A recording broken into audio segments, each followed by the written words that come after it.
Assalamualaikum warahmatullahi wabarakatuh.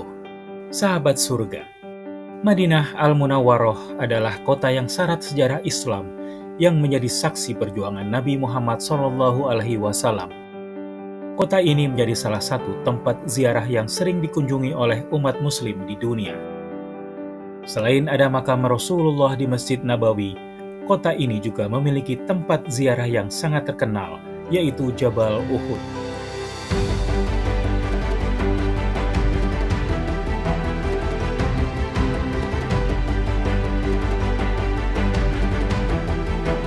Jabal Uhud bukan gunung biasa. Jabal Uhud syarat akan nilai dan makna spiritual dan sejarah. Jabal Uhud memiliki tinggi sekitar 1050 meter. Lokasinya sekitar 5 km di sebelah utara kota Madinah. Panjangnya 7 km dan terdiri dari batu-batuan granit, marmer merah, dan batu mulia. Jabal Uhud sendiri menjadi saksi atas peristiwa bersejarah, yaitu Perang Uhud, perang antara kaum muslimin dan kafir Quraisy. Bismillahirrahmanirrahim. Rasulullah SAW untuk menghadapi perang Uhud ini berhasil mengumpulkan sekitar 1000 pasukan. 1000 pasukan dari berbagai faksi, kecuali Yahudi yang tidak diterima oleh Rasulullah SAW, berangkat menuju ke Uhud. Konsekuensi atas kesepakatan bersama untuk tidak mengadakan perang kota.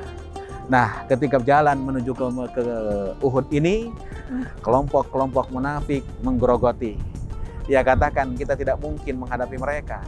Kita mati sia-sia nantinya, karena pasukan mereka lebih banyak. Ternyata yang terpengaruh oleh ucapan-ucapan kaum munafik ini sekitar 300 orang. Akhirnya Rasulullah hanya membuat 700 orang untuk menghadapi 3000 orang. Dan begitu mereka tahu bahwasanya umat Islam juga kalah dalam peperangan tersebut, mereka katakan, digambarkan dalam Al-Quran, laukanu indana ma matu wa ma qutilu. Kalau seandainya engkau tidak berangkat perang, ma matu, mereka tidak akan pernah mati, wa ma qutilu, dan mereka tidak akan pernah terbunuh. Itulah kaum munafik yang selalu akan menggerogoti. Hati-hatilah dengan kelompok-kelompok munafik. Di tempat ini juga terdapat Bukit Pemanah. Dikisahkan, para pemanah yang sempat mengabaikan perintah Rasulullah dan akhirnya mendapat serangan balik dari kaum kafir Quraisy yang pada saat itu dipimpin Khalid bin Walid. Rasulullah mengingatkan, yang 70 sahabat di atas ini jangan turun apapun yang terjadi. Jangan biarkan ini kosong. Nah, ketika mereka kocar-kacir, melarikan diri, tiba-tiba yang di atas lupa akan perintah Rasulullah tersebut. Rasa khawatir tidak kebagian harta rampasan perang muncul. Karena pada masa itu pasukan itu tidak digaji. Mereka mendapatkan gaji, mereka mendapatkan bagian dari harta rampasan perang. Dan perang waktu itu adalah sebuah profesi. Nah, mereka lupa perintah Rasulullah. Dia kejar kemari. Begitu dikejar, tempat ini kosong. Orang-orang kafir muter balik, menguasai bukit kecil ini. Sekarang posisinya terbalik. Umat Islam yang terjepit. Pasukan Rasulullah yang terjepit. Saat itu kekacauan terjadi. Salah satu sahabat Nabi namanya Mus'ab bin Umair wafat. Mus'ab bin Umair ini wafat, dan mohon maaf, perawakan Mus'ab bin Umair ini seperti Rasulullah SAW. Sehingga orang-orang kafir mengintimidasi. Muhammad meninggal dunia, Muhammad meninggal dunia, Muhammad meninggal dunia. Padahal yang meninggal Mus'ab bin Umair. Mendengar teriakan itu, pasukan Islam semakin down semangatnya, semakin jatuh semangatnya. Akhirnya di tempat ini kemenangan yang sudah di depan mata akhirnya harus lepas. Kenapa sebabnya? Satu masalahnya adalah hubbud dunya, cinta dunia, dan lupa akan pesan Rasulullah SAW. Dalam peperangan ini, kaum muslimin banyak yang berguguran, dan di tempat ini juga para syuhada dimakamkan.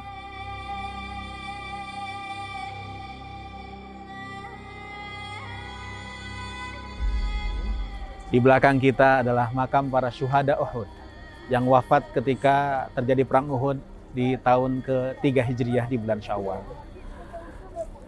Salah satu hikmah kita ziarah ke tempat ini tidak lain dan tidak bukan kita beriktibar bahwa mereka wafat dalam membangun agama Allah Subhanahu wa taala, dan para syuhada ini ketika Rasulullah ingin membawanya ke kota Madinah, dilarang oleh malaikat Jibril. Tetap dalam keadaan apa adanya dikuburkan, tidak dimandikan, tidak dikafani, tidak disolati, langsung dikuburkan. Kenapa sebabnya? Karena ada dua tetesan yang disenangi oleh Allah Subhanahu wa taala. Pertama adalah qatratu dumu'in min khasyatillah, air mata yang menetes karena takut kepada Allah. Yang kedua adalah qatratu dima'in, tetesan darah yang dikeluarkan ketika membela agama Allah Subhanahu wa taala. Jikalau mereka wafat dalam membela agama Allah Subhanahu wa taala, maka kita harus bercita-cita untuk bisa mengikuti jejak langkah mereka sehingga wafat dalam membela agama Allah Subhanahu wa taala. Tidak harus jadi perang, tidak harus mengangkat senjata, karena peperangan zaman sekarang berbeda dengan zaman dulu. Peperangan zaman sekarang adalah memerangi kebodohan, memerangi kemiskinan, dan sama-sama kita berjuang untuk agama Allah Subhanahu wa taala sehingga nanti tatkala wafat kita berkumpul dengan para syuhada was sholihin ini birahmatika ya arhamar rahim. Dalam perang ini Rasulullah sangat kehilangan karena paman beliau sendiri yaitu Hamzah bin Abdul Muthalib menjadi korban dalam peperangan. Di sini pun juga dimakamkan paman baginda Rasulullah SAW yaitu Hamzah bin Abdul Muthalib.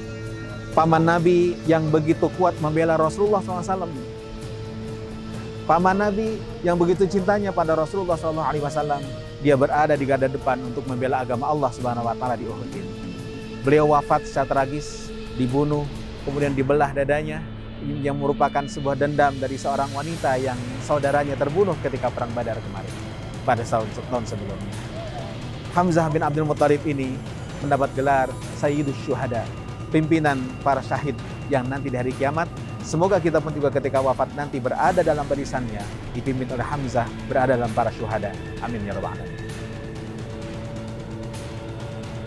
Dalam peristiwa ini juga ada kisah Ummu Salamah yang mendapat hikmah dari kepergian atau wafatnya sang suami setelah terluka dalam peperangan. Salah satu yang terluka yaitu Abu Salamah. Abu Salamah terluka dan tidak wafat di tempat ini, dia akhirnya wafat di rumahnya. Sebelum terjadi perang Uhud, Rasulullah SAW pernah manggil Abu Salamah. Abu Salamah, sini, saya ajarkan doa. Ajarkan doa ini pada istri engkau, kata Rasulullah SAW. Doanya adalah Allahumma ajurni fi musibati wa khlufni khairan minha. Ya Allah, berikan pahala dalam musibah yang menimpa dari diriku dan ganti yang lebih baik lagi. Beberapa bulan kemudian terjadi perang Uhud dan Abu Salamah terluka parah. Tidak meninggal di sini tapi di rumahnya. Setelah dirawat berbulan-bulan, akhirnya beliau wafat. Setelah wafat, Ummu Salamah tentu kehilangan suami yang dia cintai. Dia doa sebagaimana doa yang diajarkan Rasulullah SAW tadi. Nah, setelah masa iddahnya selesai, yaitu 4 bulan 10 hari, kemudian banyak orang yang ingin melamar Ummu Salamah. Tapi Ummu Salamah katakan, mohon maaf, tidak ada yang lebih baik dibandingkan Abu Salamah suamiku. Akhirnya yang datang kepada Ummu Salamah adalah Rasulullah SAW. Ummu Salamah seakan-akan tidak percaya Rasulullah melamar dia. Dia coba untuk menolak, ya kan? Karena tidak ada yang lebih baik lagi di muka bumi ini kecuali Rasulullah SAW. Dia coba untuk menolak. Kata Ummu Salamah, ini kasratul iyal, saya ini banyak keluarganya. Ini saya ini, kata Ummu Salamah, adalah yang sering cemburu. Rasulullah SAW kemudian menjawab, amma kasratul iyal, kalau seandainya engkau merasa bahwa engkau banyak keluarganya, fasatakunu ayali, maka keluarga engkau akan menjadi keluargaku. Kalau seandainya engkau merasa lebih tua, sudah tua, fa ana akbaru minki sindan, aku lebih tua dibandingkan engkau. Kalau seandainya engkau merasa pencemburu, fasayudhibu angkil giroh, maka Allah akan menghilangkan kecemburuan tersebut. Itulah ternyata di balik musibah ada rahmat di baliknya. Di balik musibah ada kebaikan setelahnya. Di balik musibah ada rahmat Allah Subhanahu wa taala yang Allah berikan. Itulah doa Rasulullah SAW. Allahumma ajurni fi musibati wa khlufli khairan minha. Ya Allah, berikan pahala terhadap musibah yang menimpa dan ganti ya Allah musibah tersebut dengan yang lebih baik lagi. Banyak peristiwa yang terjadi di Perang Uhud dan banyak juga hikmah pelajaran yang diambil atas peristiwa ini. Untuk itulah kami, NRA Group, senantiasa mengajak jamaah untuk berziarah ke tempat ini agar bisa mendapat hikmah dan menyaksikan langsung tempat bersejarah yang menjadi saksi perjuangan Rasulullah dan para sahabat dalam menegakkan panji-panji Islam. Dalam kesempatan ziarah ini juga, kami dan para jamaah umroh NRA Group tidak lupa mendoakan para syuhada yang telah gugur. Ya mungkin kalau misalnya Islam sendiri kan, kita kan di perang ini kan sebagai kayak bertahan gitu ya. Cuman mungkin dengan dipimpin sama Nabi Muhammad untuk melawan orang-orang Quraisy, mungkin itu yang menginspirasi bagi umat-umat muslim terutama untuk bisa tetap berjuang sih, walaupun kita udah di era modern juga ya. Cuman mungkin kan perang ada yang mungkin perang modern juga, jadi kita tetap bisa menjaga diri dan menjaga satu sama lain lah. Masya Allah sekali ya, karena ini saya juga pertama kali umroh, jadi benar-benar berkesan banget. Tadi juga dari Pak Ustadz kita udah dengar sejarahnya, terus ini bisa langsung turun menyaksikan sendiri, terus kayak mengenang perjuangan Rasulullah itu Masya Allah sekali, buat saya luar biasa. Dari segi pelayanan kepada jamaah kami, NRA selalu mengedepankan pelayanan yang terbaik selama melaksanakan ibadah haji maupun umroh. Travel NRA menurut saya sangat membantu ya, dari mulai perjalanan kita di Bandara Jakarta sampai dengan sekarang ada di kota Madinah. Sangat membantu, semua petugasnya juga sangat jelas memberikan instruksi. Ya semoga NRA maju terus, sukses terus, dan semoga kita bisa balik lagi umroh ke sini bersama dengan NRA. Alhamdulillah sejauh ini saya puas. Saya kan dengan ibu saya yang menggunakan kursi roda, alhamdulillah terbantu sekali, banyak sekali kemudahan-kemudahan, dan petugasnya juga dari NRA sangat kooperatif dan memudahkan perjalanan kami selama umroh ini. Kita pun juga bisa jihad dengan ilmu kita, jihad dengan harta kita semuanya. Rasulullah dakwah tidak pernah sendiri, didampingi oleh 4 orang yang mendampingi Rasulullah SAW.